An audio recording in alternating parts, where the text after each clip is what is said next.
ద్వితీయాశ్వాసం. ఆ విధంగా సంజయుడు ధర్మజుని వద్ద సెలవు తీసుకుని ఉపప్లావ్యం వదిలి హస్తినాపురం చేరాడు. ధృతరాష్ట్రుని అంతఃపురానికి వెళ్లి దర్శించాడు. ధృతరాష్ట్రుడు సంజయుడిన చెంతన కూర్చుండ పెట్టుకొని జరిగిన విషయానికి వివరించమని అడిగాడు. సంజయుడు మహారాజా, ధర్మరాజు మీ క్షేమం మీ కుమారుల క్షేమం అడిగాడు అన్నాడు. ధృతరాష్ట్రుడు సంజయ, ధర్మరాజు అతని సోదరులు క్షేమమేనా, అతని బంధుమిత్రులు అతని పట్ల ప్రీతితో మెలుగుతున్నారు కదా అన్నాడు.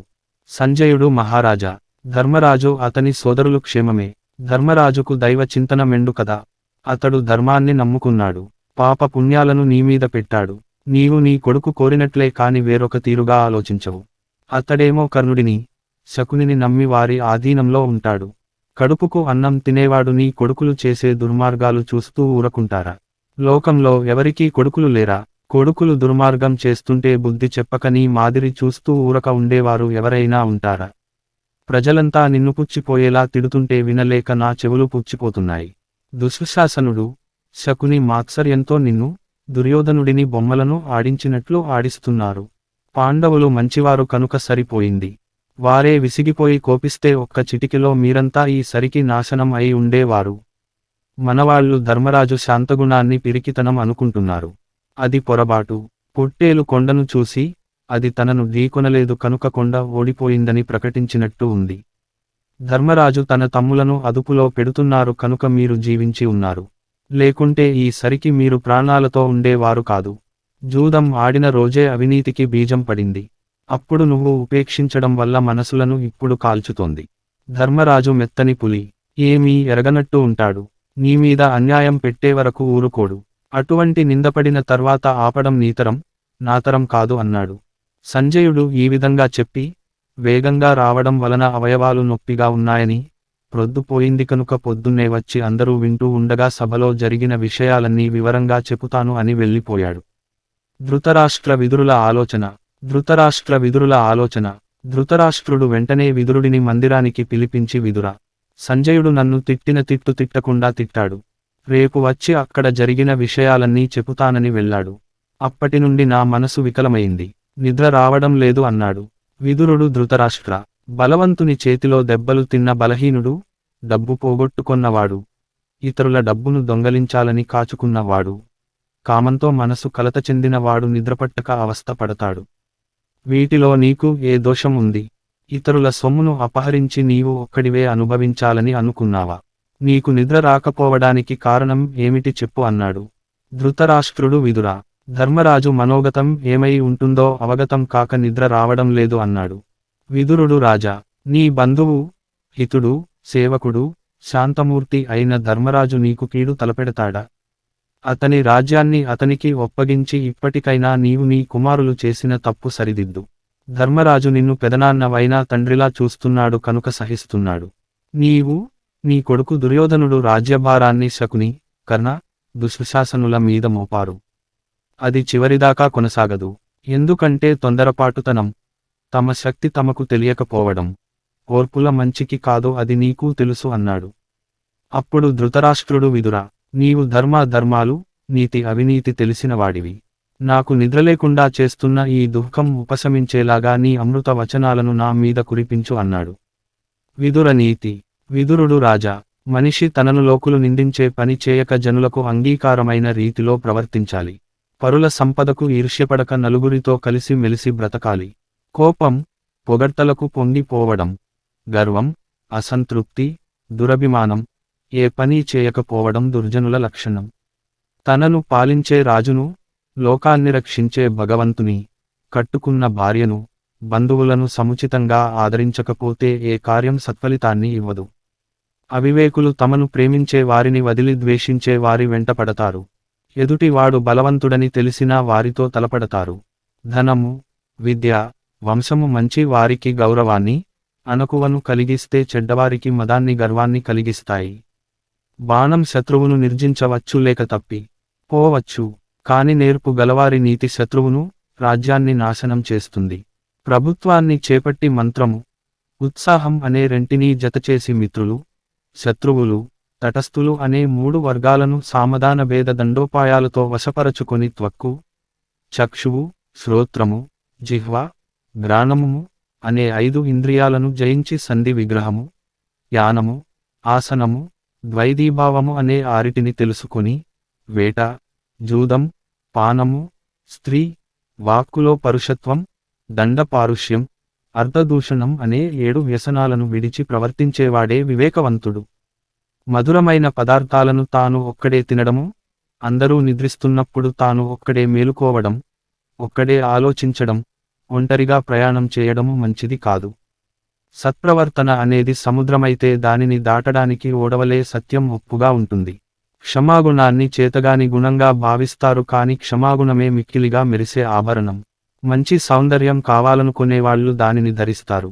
పరుష వాక్యములు మాట్లాడకపోవడం, పాపపు పనులు చేయకపోవడం ఈ రెండిటి వలన మనిషి ఉత్తముడు అవుతాడు.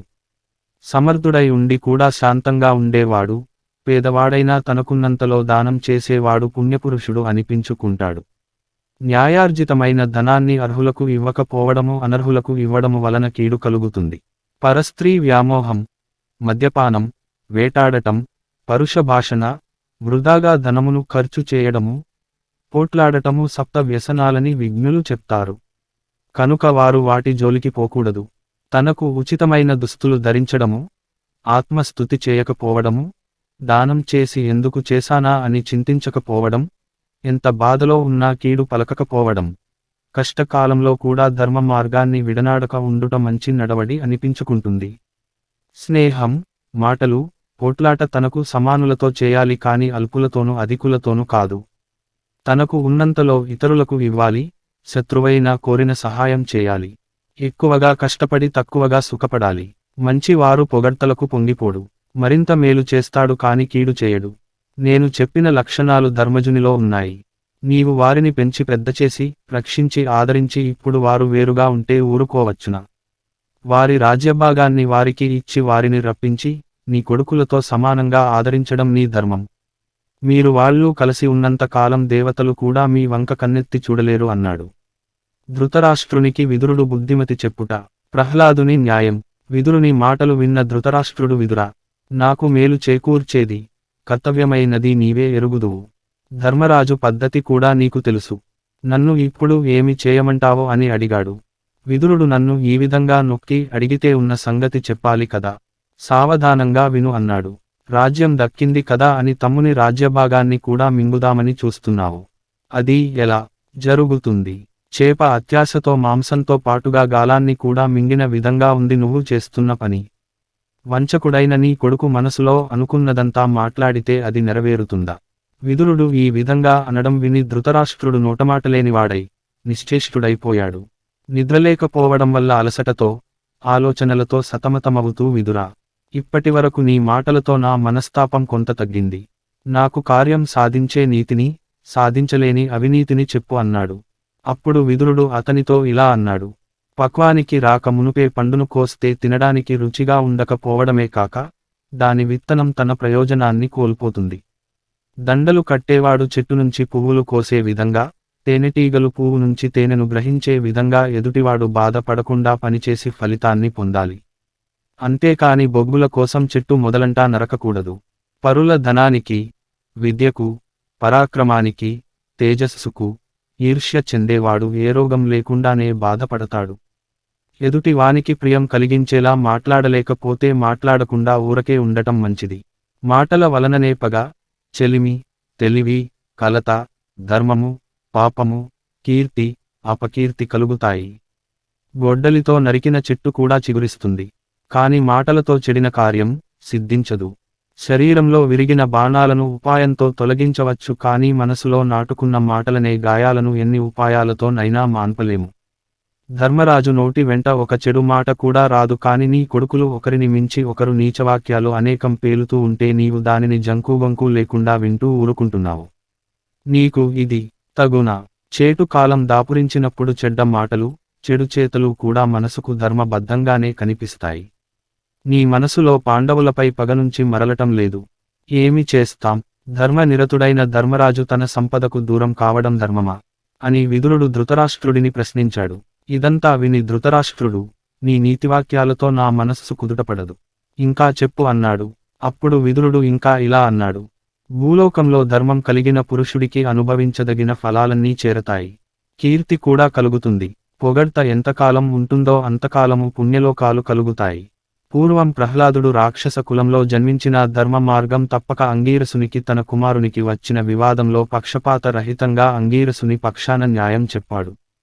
కనుక నీవు కూడా నీ కుమారుల పట్ల పక్షపాతం వదిలి ఇరువురికి సంధి చేయి. అందువలన వారు వీరు కూడా సుఖపడతారు. చేయదగినవి అని పాపాలు చేస్తే అవే ఇష్టంగా మారతాయి. ధర్మకార్యాలు చేయరానివి అని తలిస్తే అలాగే అవుతాయి. పెద్దలు లేని సభ కాదు. న్యాయం మాట్లాడలేని వారు పెద్దలు కారు. సత్యం లేని ధర్మం కాదు. ఏదో ఒక మిష మీద చెప్పేది సత్యము కాదు. నీతి మార్గంలో నడవడం ఉత్తమం. శౌర్యంతో సంపదలు పొందుట మధ్యమము. భారంగా బ్రతుకు ఈడుస్తూ బతకడం అధమం. నీతిమాలిన వారిని ఉత్తములు మెచ్చుకోరు. నీ పుత్రులు ఎప్పుడూ కయ్యానికి కాలుదువుతూ ఉంటారు. కర్ణుడు మొదలైన వారైతే అంతకు ముందే కొవ్వెక్కినవారు. నీవేమో నీతి మార్గం అనుసరించవు. పాండవులు కయ్యానికి కాలు దువ్వరు. కయ్యానికి పిలిచిన వారిని వదలరు. నీ తమ్ముడు పాండురాజు వలెనే అతని కొడుకులు పాండవులు కూడా నిన్ను భక్తితో కొలుస్తారు. వారిని నిర్మలమైన మనసుతో ఆదరించడం మంచిది. పాండవులు దిక్కులేనివారు అని అనుకోకు. ఏ కారణం లేకుండానే ఉపకారబుద్ధితో ఇతరుల పనుల గురించి బాధపడేవారే ఆ పాండవులకు దిక్కు. ఒకడు ఒక మహానుభావుడి పోషణలో అతని ఔన్నత్యం ఆసరాతో మంచి సంపదతో ఏ లోటు లేకుండా ఉండి చివరకు అటువంటి మహానుభావుడికే హాని చేస్తే ఆ కృతజ్ఞుడి శవాన్ని కుక్కలు కూడా అసహ్యించుకుంటాయి. కాబట్టి చేసిన మేలు మరిచిపోవడం తప్పు. పాండురాజు నీకు మంచి భక్తుడు. పాండవులు కూడా నీకు తేజస్సు, లాభం సంపాదించి పెట్టారు. వారిని ఆదరించు. ఒకప్పుడు మంచి బ్రతుకు బ్రతకవచ్చు. ఒకప్పుడు ఆపదలకు గురి కావచ్చు. ఒకప్పుడు ప్రశంసలు పొందవచ్చు. ఒకప్పుడు నిందపడవచ్చు.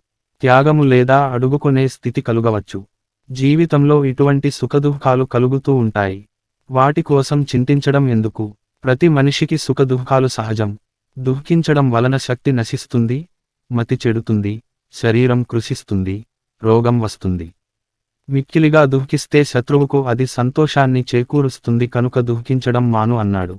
ధృతరాష్ట్రుడు విదురా, నేను ఉత్తముడైన ధర్మరాజును నా మాటలతో చేతలతో బాధించాను. అందువలన నా కుమారులకు మరణం తథ్యం. నేను దుఃఖించక ఎలా ఉండగలను అన్నాడు. విదురుడు, రాజా, నీవు లోభం విడిచి మనసు అదుపులో పెట్టుకుంటే మనశ్శాంతి అదే లభిస్తుంది. జ్ఞాతి వైరం వదిలిపెట్టు. గోవులను ఆక్రమించడం, బ్రాహ్మణులను అగౌరవపరచడం ఎవరైతే నివారిస్తారో వారు గొప్పవారు. దాయాదులు కలిసి ఉంటే ఒకరికొకరు రక్షగా, ఆశ్రయంగా ఉండి తామరలతో ప్రకాశించే సరస్సులా ఉంటారు. చెట్టు ఒకటే ఉంటే దానిని ఏనుగులు, గుర్రాలు తొక్కివేస్తాయి. గాలి కూల్చేస్తుంది. గుంపుగా ఉన్న చెట్లను ఎవరూ ఏమీ చేయలేరు. అన్నదమ్ములు కలిసి ఉంటే వారిని ఎవరూ కన్నెత్తి చూడలేరు.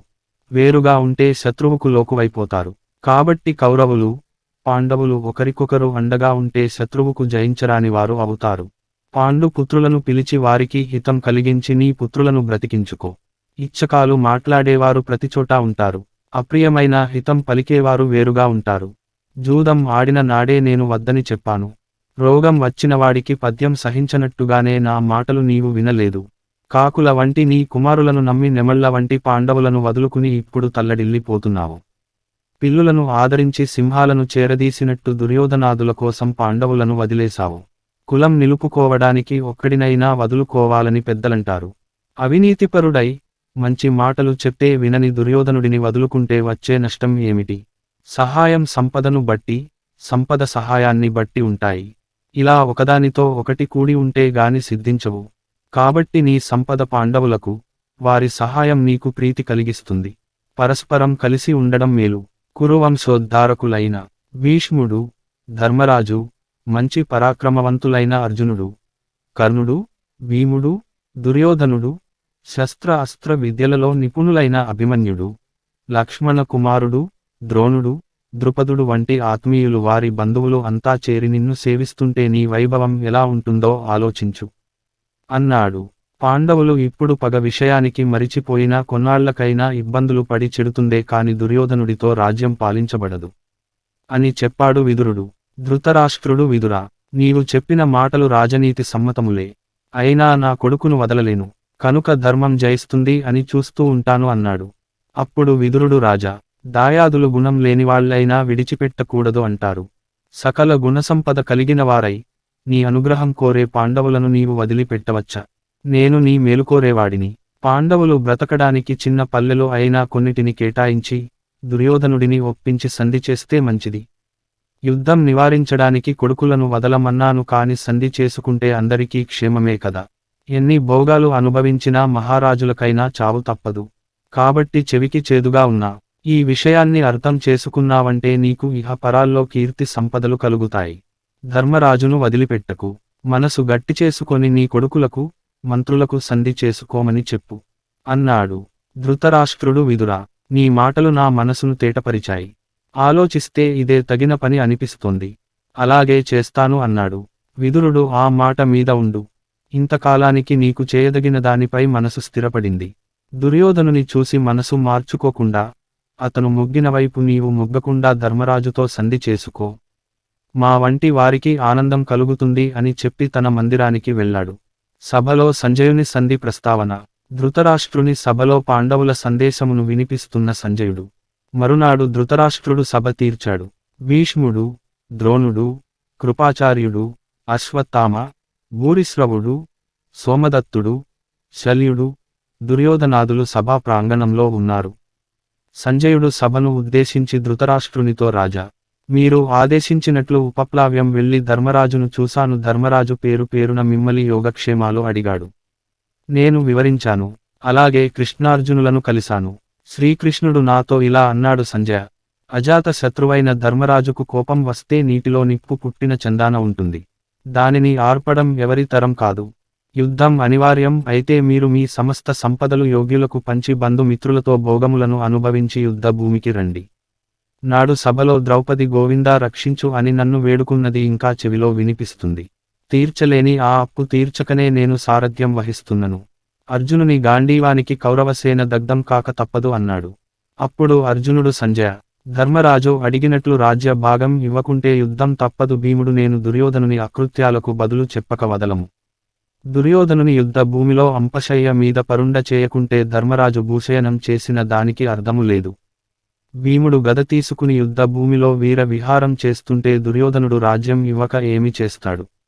కౌరవులు మాటలతో సంధి చేయరు, కేవలం యుద్ధముతోనే మాట వింటారు. నకుల సహదేవులు, అభిమన్యుడు, సాత్యకి యుద్ధ భూమిలో వీర విహారం చేస్తున్నప్పుడు సుయోధనుడు సంధి చేస్తాడులే. శిఖండి శత్రురధికులను ఏరి చంపుతూ చితకగొట్టుతూ భీష్ముని మీదకు ఉరికి యుద్ధ భూమిలో పడగొట్టినప్పుడు సుయోధనుడు యుద్ధాన్ని గురించి పశ్చాత్తాపబడతాడులే.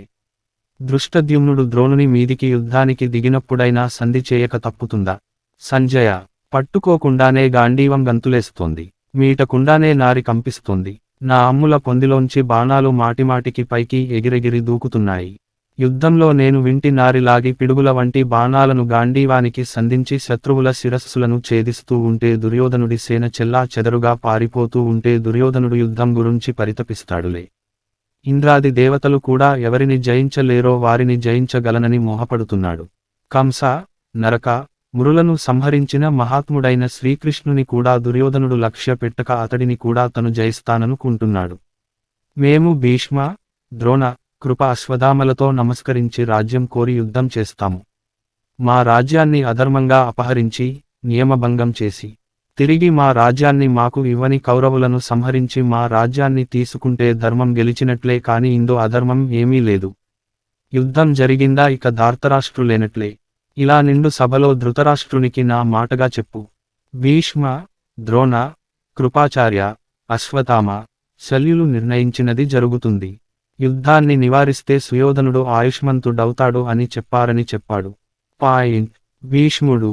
అప్పుడు భీష్ముడు, శ్రీకృష్ణుడు, అర్జునుడు నరనారాయణులు ధర్మాన్ని స్థాపించడానికి అధర్మాన్ని నిర్మూలించడానికి ప్రతి యుగంలోనూ అవతరిస్తారు. ఇప్పటికే కాలకేయులను, నివాతకవచులను సంహరించారు. వారిరువురు రెండుగా కనిపించే ఒకే శక్తి. వారిరువురిని గెలవడం హరునికైనా సాధ్యం కాదు. శ్రీకృష్ణుని సారథ్యంలో అర్జునుడు గాంధీవం ఎక్కుపెట్టినప్పుడు నీకు తెలుస్తుంది. అయినా సుయోధనా, నీవు గర్విష్ఠివి, నా మాటలు లెక్క చేయవు. పరశురాముని చేత శపింపబడిన కర్ణుడు, శకుని, దుశ్శాసనుల మాటలు నీకు వీణుల విందులు. దీని ఫలితంగా యుద్ధ భూమిలో మా అందరి మరణ వార్తలు వింటావో అనగానే కర్ణుడు లేచి, మీరు ఇలా మాటాడతగునా? నాలో ఏ తప్పులు చూసి నన్ను నిందిస్తున్నావో? దుర్యోధనుడికి నేను ఏ కొద్దిపాటి ద్రోహము చేయలేదు. నేనేమి చేశాను? సుయోధనుని కొలువులో ఉంటూ అతను పెట్టిన అన్నం తింటున్నాను కనుక అతనికి హితముగా మాట్లాడుతాను. నేను ధృతరాష్ట్ర సతీ, పుత్ర, పౌత్రులకు హితము చేస్తాను లేకున్న సుయోధనుడు నన్ను ఇంత వాడిని చేస్తాడా? యుద్ధంలో పాండవులందరినీ నేనే చంపగలను అన్నాడు. భీష్ముడు ధృతరాష్ట్ర, ఈ కర్ణుడు పాండవులకు ఇసుమంతా అయినా పోలడు. పాండవులను గెలుస్తానని ప్రగల్భాలు చేసే వీడిని నమ్మి సుయోధనుడు పాండవులతో శత్రుత్వం వహించి యుద్ధానికి దిగుతున్నాడు. పాండవులు ఎన్నో విజయాలు సాధించారు. వీడు ఇప్పటికీ ఒక్క విజయం పొందాడా? ఉత్తర గోగ్రహణంలో వీడి తమ్ముని చంపి గోవులను అర్జునుడు తరలించుకు పోతుంటే అక్కడే ఉండి వీడు ఏమి చేశాడు? ఘోషయాత్రలో నీకుమారుని గంధర్వ్యులు బంధించి తీసుకుని పోతుంటే వేడిమి చేశాడు. ఆ గంధర్వులను ఓడించి పాండవులు ఓడించలేదా? వీడివన్నీ అసత్య ప్రగల్భాలు. అంత ద్రోణుడు లేచి మహారాజా, భీష్ముడు మీకందరికీ ఆప్తుడు, ఇరువురికి కావలసిన వాడు. కనుక మీ హితవు కోరి సంధి చేయమంటున్నాడు. ఖాండవ వన దహనం మొదలు అర్జునుని విజయాలు ఆలోచించండి. ఎంతో మంది ధనుస్సు పట్టిన వీరులు ఉన్నా విజయుడు అన్న పేరు ఒక్క అర్జునునికి మాత్రమే దక్కింది. అర్జునుడు అన్నంత పని చేస్తాడు అన్నాడు. భీష్మ ద్రోణుల మాటలు విననట్లే ఉన్న ధృతరాష్ట్రుడు వారికి సమాధానం చెప్పక సంజయ, ధర్మరాజుకు మన సైన్యం గురించి తెలుసా? మన సైన్యం గురించి అతడు ఏమని అనుకుంటున్నాడు? అతని వైపు ఎవరు ఉన్నారు? అని అడిగాడు. ఆ మాటలు విన్న సంజయుడు దీర్ఘంగా నిట్టూర్చి మూర్ఛపోయాడు. కొంతసేపటికి స్పృహలోకొచ్చి ధృతరాష్ట్రుడు ఇంత వెర్రివాడా? పాండవుల బలాబలాలు అడుగుతున్నారు. ఇతనికి ఏమి చెప్పి ఏమి ప్రయోజనం అనుకుని దేవా, మరలా చెప్తున్నాను, మీరు సగభాగం ఇస్తే యుద్ధ మాట తలపెట్టడు. అతడు సంధికి సిద్ధం అంటున్నాడు. యుద్ధం వస్తే అతడు ఎవరిని లక్ష్య పెట్టడు. నీకు తెలియనిది ఏమున్నది? బకుడిని, హిడింబుని, కీచకుని, కిమ్మీరుని వధించిన భీముడు వారి పక్షమే కదా. ఫాలాక్షుని ఓడించిన అర్జునుడు వారి పక్షమే. ద్రుపది కుమారులు దృష్టద్యుమ్నుడు, భీష్ముని చంపాలని శపథం పట్టిన అంబ ద్రుపడుకి మొదట కూతురై పుట్టి దైవవశాత్తు పురుషుడైన శిఖండి, అభిమన్యుడు, మాద్రి కుమారులు వారికి కాక ఎవరికి చేస్తారు? శ్రీకృష్ణుడు, సాత్యకి వారికి బాసటగా ఉన్నారు.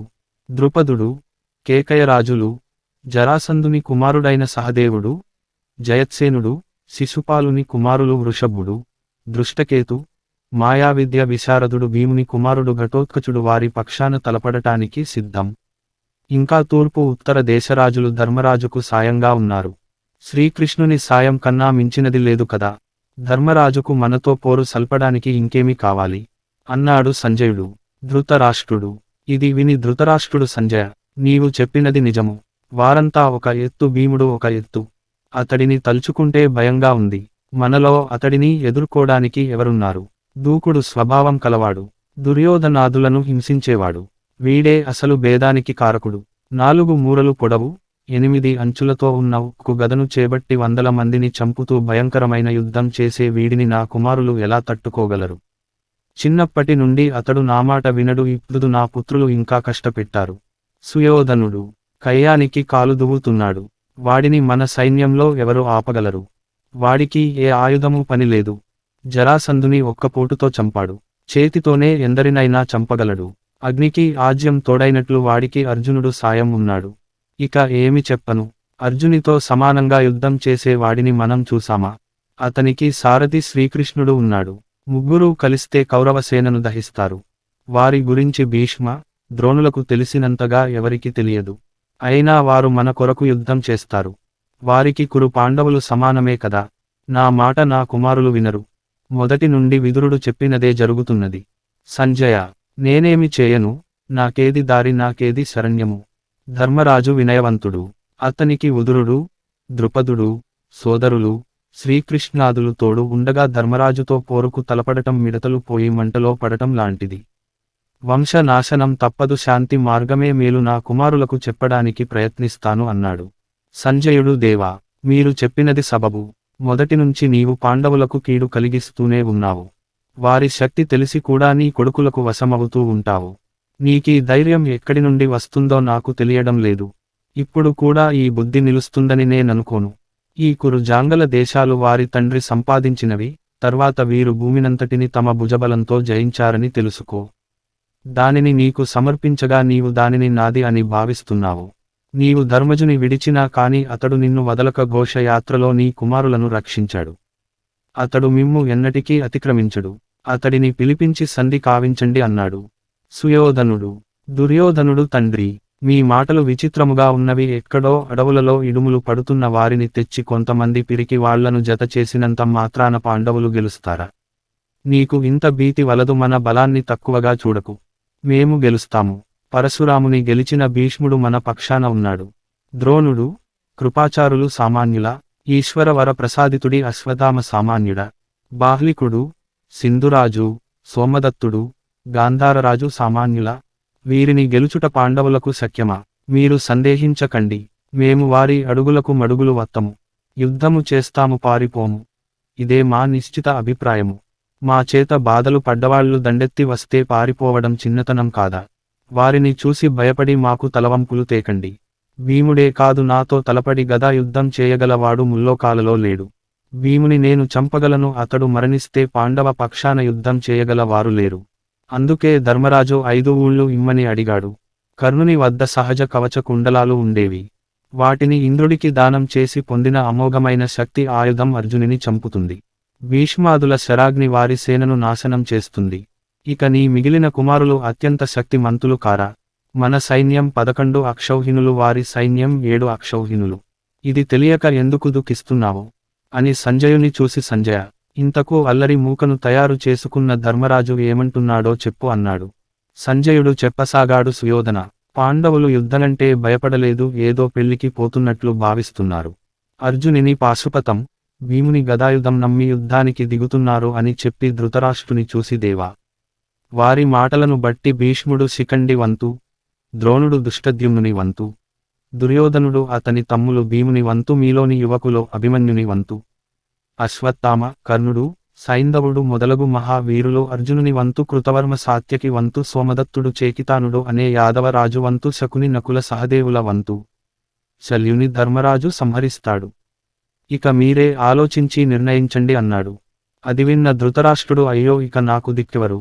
ధర్మరాజు, శ్రీకృష్ణుడు ఉన్న సైన్యాన్ని నా కొడుకు లెక్క చేయకపోవడం నా కర్మ. ఇక చెప్పకు, అలా జరగాలంటే అలా జరుగుతుంది అన్నాడు. అలా దుఃఖిస్తున్న తండ్రిని చూసి సుయోధనుడు, తండ్రి, మేము పాండవులు ఒకే చోట పుట్టి పెరిగాము కదా, మా కంటే పాండవులు బలవంతులు ఎలా అయ్యారు?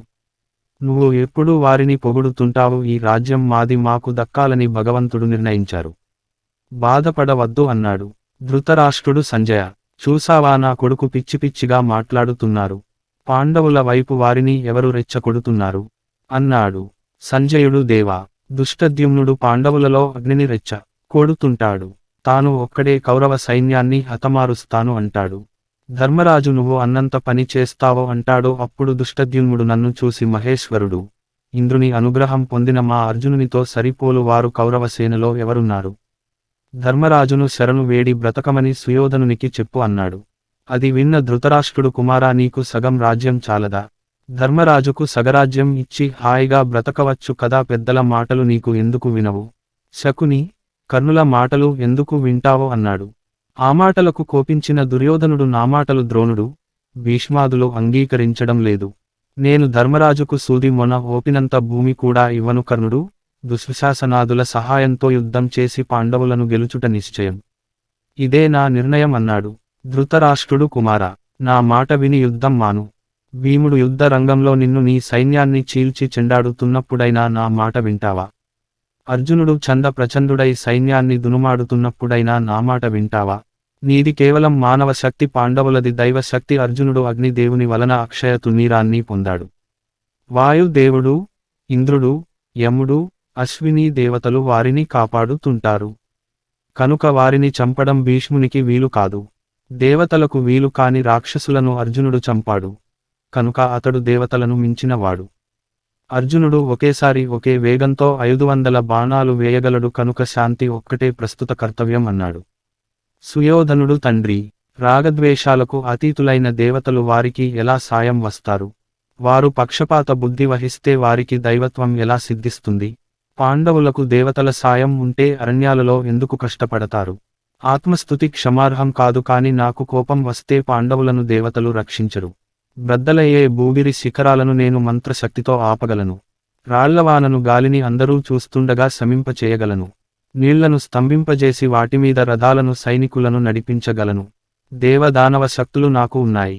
ధర్మతనయుడు, అతని తమ్ములు, కుమారులు వాసుదేవాది యాదవులు, కేకయ, పాండ్య, మగధ, చైద్య ప్రముఖ వీరులు నా బారిన పడి అణగారిపోవడం మీరు వింటారు. వారి తేజస్సు, శౌర్యము నాకు సాటి రావు. పితామహ, ద్రోణ, అశ్వత్థామ, కృపులకు తెలిసిన సమస్త అస్త్రాలు నాకు తెలుసు అన్నాడు. కర్ణుడు భీష్ముడు. తరువాత కర్ణుడు లేచి మిత్రమా, నాకు గురువుగారి శాపం కారణంగా అస్త్రశస్త్రాలు గుర్తుకు రావో అని లోకులు అంటారు. కాని ఆ మహానుభావుడు నాకు వాటి స్ఫురణ ప్రసాదించాడు. కావున నాకు అస్త్ర సంపద ఉన్నది నిశ్చయము. దేవతలకు కూడా నన్ను గెలవడం కష్టం. అర్జునుడు ఎంత, నేను పాండవులను గెలుచుట తథ్యం అన్నాడు. భీష్ముడు లేచి కర్ణ, యముని ప్రేరణతో మాట్లాడుతున్న నిన్ను వారించడం మా తరమా? పాండవులు యుద్ధంలో రాలిపోతారా? అనవసరంగా నోరు నొప్పి పుట్టేలా వాగకు. దేవేంద్రుడు ఇచ్చిన శక్తితో అర్జునుని చంపగలనని అనుకుంటున్నావు. శ్రీకృష్ణుని చేతిలో అది ముక్కలు కాక తప్పదు. అర్జునుని కొరకు నీ వద్ద ఉన్న సమస్త అస్త్రాలను శ్రీకృష్ణుడు నాశనం చేస్తాడు. ధృతరాష్ట్ర, దాయాదులు కలిసి ఉంటే క్షేమంగా ఉంటారు, లేకున్న సమస్తం కోల్పోతారు. కనుక సంధి చేసుకో అన్నాడు.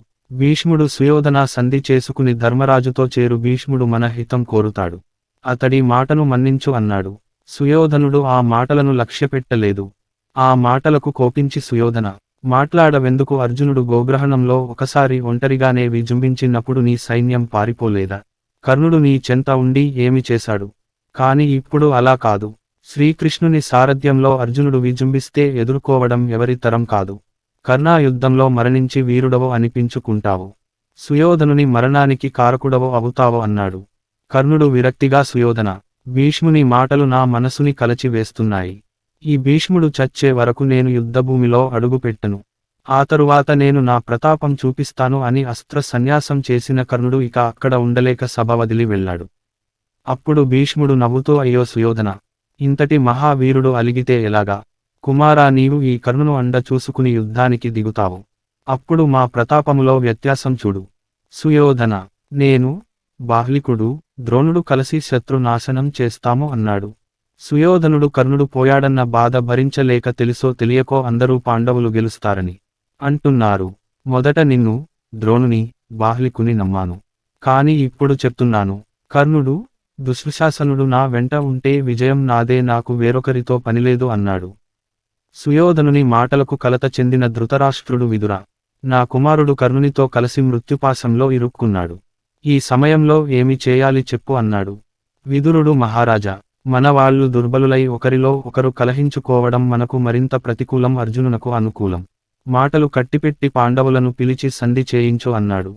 ధృతరాష్ట్రుడు సంజయుని చూసి, సంజయ, మరలి వచ్చునప్పుడు అర్జునుడు నీతో ఏమన్నాడో చెప్పు అని అడిగాడు. సంజయుడు, దేవా, అర్జునుడు నాతో ధర్మరాజు న్యాయంగా మాకు రావలసిన రాజ్య భాగం అడుగుతున్నాడు. దర్పంతో ఇవ్వకుంటే మాచేత వారు యుద్ధభూమిలో చావక మానరు అన్నాడు. ధృతరాష్ట్రుడు సంజయుని జయాపజయాలు వివరించమని కోరుట. భీమసేనుని బలమును గురించి విని విలపిస్తున్న ధృతరాష్ట్రుడు. ఆపై ధృతరాష్ట్రుడు సభ ముగించాడు. అందరూ వెళ్లిన తరువాత అక్కడ ఉన్న సంజయుని చూసి ధృతరాష్ట్రుడు, సంజయ, నీకు ఇరు పక్షాలలో ఉన్న వీరులందరూ తెలుసు. యుద్ధం వస్తే ఎవరు గెలుస్తారో చెప్పగలవా అని అడిగాడు. సంజయుడు, దేవా, ఈ విషయానికి నన్ను అడగడం కన్నా గాంధారిని, మీ తండ్రి వ్యాసుని పిలిపించి అడగడం మంచిది అన్నాడు. వెంటనే ధృతరాష్ట్రుడు తన తండ్రి వ్యాసుని ధ్యానించాడు. గాంధారిని పిలిపించాడు. వ్యాసుడు సంజయుని చూసి, సంజయ, నీకు అన్నీ తెలుసు. నేను వినేలా ధృతరాష్ట్రుని ప్రశ్నకు సమాధానం చెప్పు అన్నాడు. సంజయుడు, ధృతరాష్ట్ర, నీవు కౌరవ పండవ సేనకు కల తారతమ్యం గురించి అడిగావు. పాండవ పక్షాన శ్రీకృష్ణుడు ఉన్నాడు. మీ పక్షాన ఎవరున్నారు చెప్పు.